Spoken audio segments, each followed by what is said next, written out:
अस्सलाम वालेकुम। Advocate Sufiyan vlog में खुश आमदीद। व्लॉग्स की ये सीरीज़ हम डॉक्टर तहरीन साहिबा के चैनल के लिए बना रहे हैं। आज के हमारे व्लॉग का टॉपिक है और सब्जेक्ट है परवेज़ खटक। परवेज़ खटक साहब को डिस्कस करने की ज़रूरत हमें इसलिए महसूस हुई कि हाल ही में उन्हें पाकिस्तान तहरीक इंसाफ से किक आउट कर दिया गया है, फारिग कर दिया गया है और उनकी रुकनीत को, मेंबरशिप को पार्टी से ख़त्म कर दिया गया है। पाकिस्तान तहरीक इंसाफ के साथ उन्होंने जो अरसा गुजारा, ये तकरीबन 8 से 10 साल का अरसा बनता है और ये एक तवील तरीन अरसा है परवेज़ खटक का जो उन्होंने किसी भी सियासी पार्टी के साथ गुजारा हो। वगरना अगर हम जायज़ा लें उनके सियासी करियर का, जो कि तकरीबन 40 साल के अरसे पे मुहित है, तो इस अरसे के दौरान वो इतनी पार्टियां बदल चुके हैं कि शायद तादाद उन्हें खुद से भी याद नहीं होगी। मुख्तलिफ औकात पे लॉयल्टी स्विच करना, अपनी वफादारी को तब्दील करना परवेज़ खटक साहब के लिए कभी भी कोई मसला रहा ही नहीं। इन्होंने अपने सियासी करियर का आगाज 1983 में किया, जब इन्होंने मेंबर डिस्ट्रिक्ट काउंसिल नौशहरा का इलेक्शन लड़ा। अच्छा, इससे भी पहले मैं बताऊं कि इनका थोड़ा फैमिली बैकग्राउंड बता दूं कि इनका ताल्लुक नौशहरा से है, जो कि ज़िला है खैबर पख्तूनख्वा का। वहाँ की खटक बरादरी से इनका ताल्लुक है। अब ये सबसे पहले जब इलेक्शन लड़ते हैं तो ये उस ज़माने में ज़िया का मिलिट्री एक डिक्टेटरशिप का दौर चल रहा था। तो परवेज़ खटक ने उस ज़माने में ज़िला काउंसिल का इलेक्शन लड़ा, ज़िला काउंसिल नौशहरा का, और ये मेंबर ज़िला काउंसिल मुंतखब हुए और ये उस ज़माने में ज़िया को सपोर्ट किया करते थे, ज़िया उल हक को। इन्होंने कोशिश की थी कि ये ज़िया के मजलिस शूरा में भी शामिल हो जाएं, लेकिन वो कोशिश इनकी नाकाम हुई। 1985 का इन्होंने इलेक्शन लड़ा आज़ाद हैसियत से और बज़ाहिर अपने आप को मिलिट्री की छतर छाया का एक कैंडिडेट बताते हुए, लेकिन ये वो इलेक्शन हार गए थे। उसके बाद क्या होता है कि ये पाकिस्तान पीपल्स पार्टी में शामिल हो जाते हैं। जब बीबी 1986-87 में पाकिस्तान तशरीफ ले आती हैं अपनी जलावतनी ख़त्म करके, तो ये पाकिस्तान पीपल्स पार्टी में शामिल हो जाते हैं। 1988 का इलेक्शन इन्होंने पीपल्स पार्टी के प्लेटफॉर्म से लड़ा। पीपल्स पार्टी से इनका ताल्लुक एक लिहाज से इस तरह बनता है कि इनके ख़ानदान के एक फ़र्द नसरुल्लाह खटक हुआ करते थे नौशहरा के, वो भी पाकिस्तान पीपल्स पार्टी का हिस्सा रहे थे, भुट्टो साहब के साथी रहे थे और वो कुछ अर्सा के लिए वज़ीर आला खैबर पख्तूनख्वा भी रहे थे 1975 से 1977 के अरसे के दौरान। तो ये 1988 में फिर पीपल्स पार्टी में आ जाते हैं और फिर पीपल्स पार्टी की तरफ से ये पहली दफ़ा MPA मुंतखब होते हैं और इस तरह से ये असम्बली में पहुँचते हैं, खैबर पख्तूनख्वा असम्बली में। उस ज़माने की सूबा सरहद की असम्बली से कहा जाता था। इन्हें उस ज़माने में मिनिस्टर भी बना दिया जाता है, इरिगेशन का मिनिस्टर। अब 1990 का इलेक्शन आ जाता है। 1990 के इलेक्शन में ये पीपल्स पार्टी को छोड़ देते हैं और ये IJI के कैंडिडेट बन जाते हैं सूबाई असम्बली के इलेक्शन के लिए, लेकिन ये इलेक्शन वो वाला हार जाते हैं। अब 1990 का इलेक्शन गुजर गया, 1993 का इलेक्शन आ जाता है। ये एक दफ़ा दोबारा से पाकिस्तान पीपल्स पार्टी में शामिल हो जाते हैं और ये पाकिस्तान पीपल्स पार्टी की तरफ से इलेक्शन लड़ते हैं सूबाई असम्बली का और ये इलेक्शन जीत जाते हैं। दूसरी दफ़ा MPA मुंतखब हो जाते हैं और ये फिर पीपल्स पार्टी के साथ ही रहते हैं। 1996 में जब पीपल्स पार्टी की हुकूमत रुखसत कर दी जाती है और 1997 का इलेक्शन आता है, फरवरी 1997 वाला, तो उस जनरल इलेक्शन में ये आज़ाद हैसियत से खड़े होते हैं नौशहरा में सूबाई असम्बली की सीट पे, लेकिन ये वो इलेक्शन हार जाते हैं। इस तरह से आप देखें कि ये चौथी 5वीं दफ़ा इन्होंने अपनी वो वफादारी तब्दील की। अब मुशर्रफ टेक ओवर कर लेता है 12 अक्टूबर 1999 को। अब ये आहिस्ता आहिस्ता खुद को मुशर्रफ के साथ करीब करने की कोशिशें शुरू कर देते हैं। मुशर्रफ ने बलदियाती निज़ाम एक इंट्रोड्यूस कराया था और उसी बलदियाती निज़ाम के तहत वो जनरल तनवीर नकवी एक हुआ करते थे, उन्होंने एक वो बलदियाती सिस्टम मुतारफ़ करवाया था।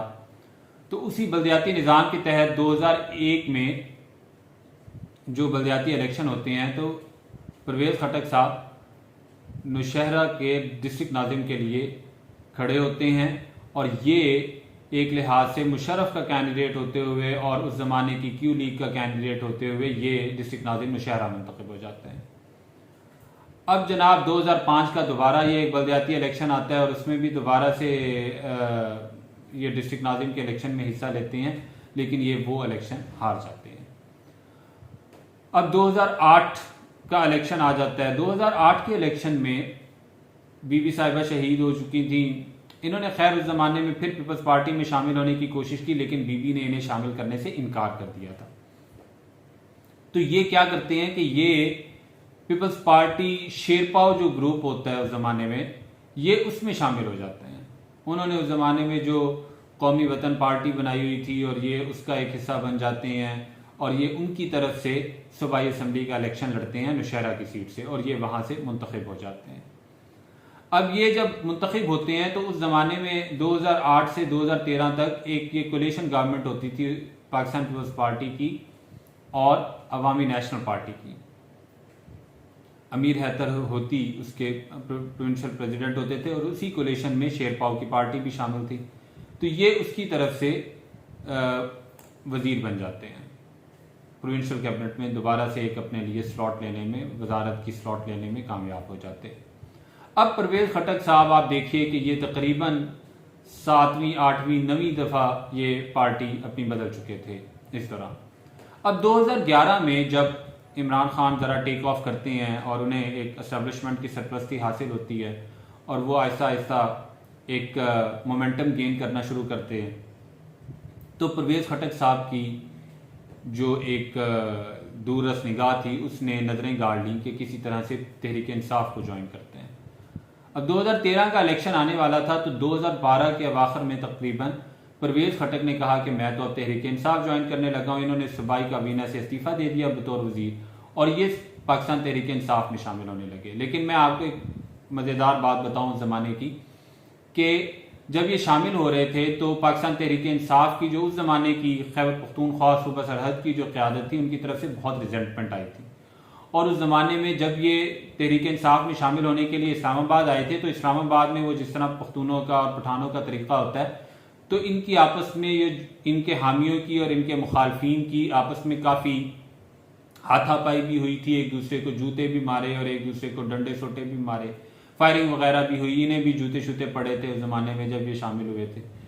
लेकिन ये जहांगीर तरीन ग्रुप की वसातत से और उस ग्रुप के तरफ से ये शामिल हुए। उनके छतरी के नीचे इन्होंने पाकिस्तान तहरीक इंसाफ में अपने सियासी सफ़र का आगाज़ किया। उस ज़माने में शाह महमूद कुरैशी और जहांगीर तरीन का अलग-अलग ग्रुप होता था, तो ये जहांगीर तरीन ग्रुप के समझे जाते थे। और जब इंट्रा पार्टी एक इलेक्शन हुए थे तो ये जहांगीर तरीन ग्रुप की तरफ से कुछ अरसे के लिए पार्टी के मरकजी सेक्रेटरी जनरल भी मुंतखब हुए थे। अब 2013 का इलेक्शन होता है। 2013 के इलेक्शन में ये MP नौशहरा से मुंतखब हो जाते हैं और ये जहांगीर तरीन की सिफारिश से और इमरान खान की भी कोई इन्होंने मिन्नतें शिन्नतें की और ये सूबा सरहद उस ज़माने का खैबर पख्तूनख्वा उसके ये वज़ीर आला के तौर पे नामजद कर दिए जाते हैं और ये वज़ीर आला बन जाते हैं। अच्छा, इन्होंने उसी ज़माने में अपने ख़ानदान की 2-3 ख़वातीन को इसमें इनकी साली एक नफीसा खटक हुआ करती थी, वो इन्होंने सूबाई कौमी असम्बली की मखसूस सीट पे मुंतखब करवा ली। एक और साजिदा बेगम नाम की एक इनकी कोई भतीजी हुआ करती थी, उसको सूबाई असम्बली की सीट पे रिजर्व सीट पे इन्होंने मुंतखब करवा लिया। तो इन्होंने यानी PTI से तहरीक इंसाफ से एक जितना फ़ायदा उठा सकते थे, खुद वज़ीर आला बन गए, तो इन्होंने ज़बरदस्त तरीके से वो फ़ायदा उठाया। अब उसके बाद ये 2013 से 18 तक इन्होंने बड़े ज़बरदस्त तरीके से ये वज़ीर आला बने रहे और अपनी मर्जी से इन्होंने सूबे को चलाया, रज के करप्शन की। और उस ज़माने का वो जो एक जितने भी वो स्कैंडल्स हुआ करते थे, मालम जब्बा रिजॉर्ट्स का एक स्कैंडल हुआ करता था, वहाँ पे कोल माइंस का एक स्कैंडल था, और भी जो एक पेशावर की जो BRT थी उसमें जो अरबों के कमीशन खाए जाने के हवाले से जितने भी करप्शन के स्कैंडल्स थे उसमें मौसूफ का बाकायदा हिस्सा बकदरे जुस्सा मौजूद हुआ करता था। इन्होंने रज के दिहाड़ियाँ लगाई। अब 2018 का इलेक्शन आ जाता है। 2018 के इलेक्शन में क्या होता है कि ये कौमी असम्बली का भी इलेक्शन लड़ते हैं और सूबाई असम्बली की सीट से भी लड़ते हैं और इनका दिल और ख्वाहिश ये थी कि मुझे तहरीक इंसाफ दोबारा से वज़ीर आला बनाएगी। अब जब ये दोबारा से मुंतखब हो जाते हैं PTI के टिकट पे, कौमी असम्बली की सीट पे भी और सूबाई असम्बली की सीट पे, तो सूबाई असम्बली की सीट पे इमरान खान साहब मुराद सईद की वो जो उनका बालका और लौंडा था उसकी सिफारिश पे, और वैसे भी ये परवेज खटक ने 2013 से 18 के दौरान इमरान खान को ज़रा जिच किया हुआ था और उनकी सिफारिशें उस तरह नहीं मानते होते थे, तो इमरान खान ने उस ज़माने में महमूद खान को नामजद कर दिया और इन्हें कहा कि नहीं, मुझे तो आप मरकज़ में चाहिए, कौमी असम्बली में चाहिए, आप इधर आ जाएं। तो उन्हें वो मरकज़ में फिर एक आध को वजारत दे दी गई, वजारत दिफा, और वो भी पाकिस्तान जैसे मुल्कों में वजारत दिफा तो एक लॉलीपॉप ही होता है। वजारत दिफा के मामलात क्या वो वजीर क्या चलाएगा, वजारत दिफा के तो अपने मामलात खुद से उन्होंने चलाने होते हैं।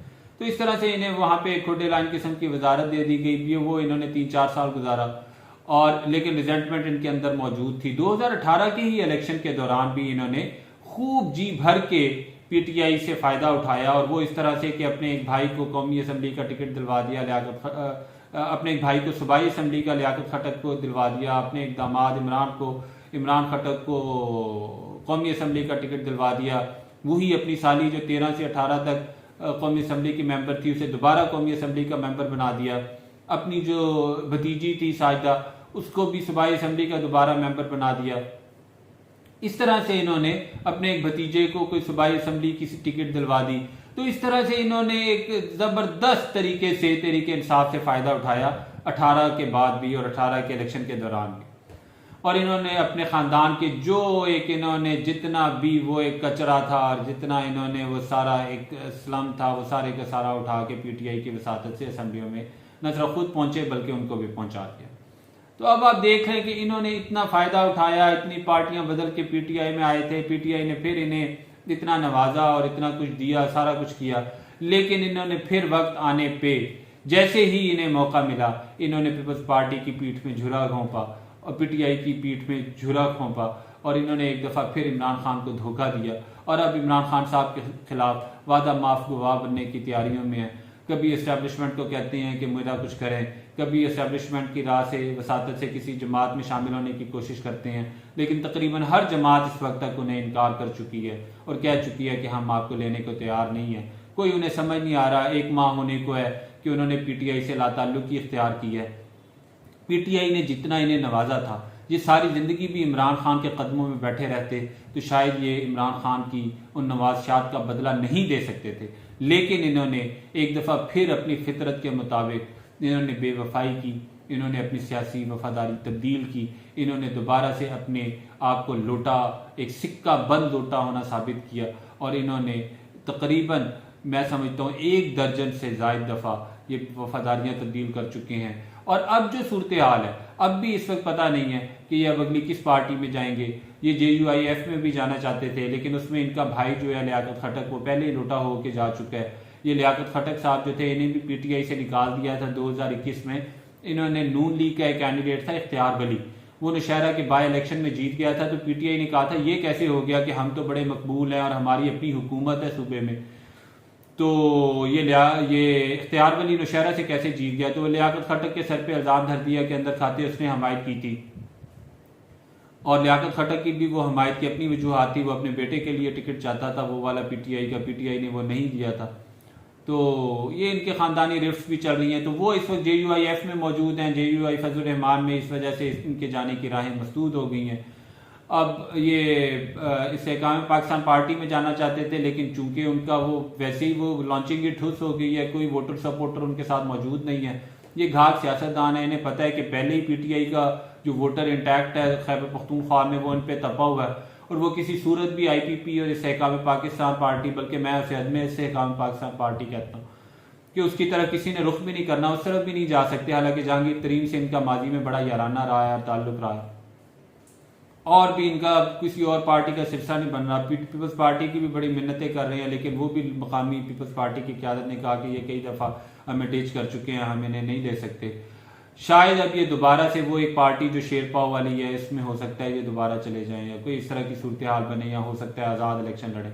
लेकिन आप देखें कि ये आप हमारे पाकिस्तान की आप एक सियासी अलमिया मुलाहिजा करें कि लोग किस तरह से सियासी पार्टियों को और सियासी लीडरों को, मकबूल सियासी लीडरों के वोट बैंक से पहले फ़ायदा उठाते हैं और उस वोट बैंक के ज़रिए असम्बलियों में पहुँचते हैं और सियासी पोजीशन और इन्फ्लुएंशियल पोजीशंस पे बैठ के अपने ख़ानदान और नस्लों को संवारते हैं, और उसके बाद जैसे ही वक्त मिलता है तो ये उसी लीडर की पीठ में ऐसा छुरा घोंपते हैं कि वो लीडर बेचारा ये कहने के काबिल भी नहीं होता कि यूट्यूब लूटस। तो ये सारी सूरत हाल है। ये परवेज़ खटक साहब का एक था सियासी कैरियर के हवाले से एक तारुफ और उनकी जो सियासी एक ज़िंदगी की शर्मिंदगी का एक पूरा एक रहा है सफ़र, ये हमने आपके सामने बयान किया है। अगले व्लॉग में हम आपके साथ मज़ीद किसी टॉपिक पर बात करेंगे, इंपॉर्टेंट इंटरेस्टिंग टॉपिक पे। आपका शुक्रिया कि आप हमें देखते हैं और अपने फीडबैक से नवाजते हैं। इसमें भी दोस्तों ने कहा था कि परवेज़ खटक के हवाले से आप बात करें, तो इस वजह से हमने ये व्लॉग बनाया है। आप सबका देखने का बहुत शुक्रिया। हमारा व्लॉग देखते रहिए। डॉक्टर तहरीन का चैनल अगर आपने सब्सक्राइब नहीं किया तो सब्सक्राइब कीजिए और बेल का आइकन दबा दीजिए ताकि आपको हर नई वीडियो बर वक्त मिल सके। बहुत शुक्रिया। Thank you. अल्लाह हाफिज़।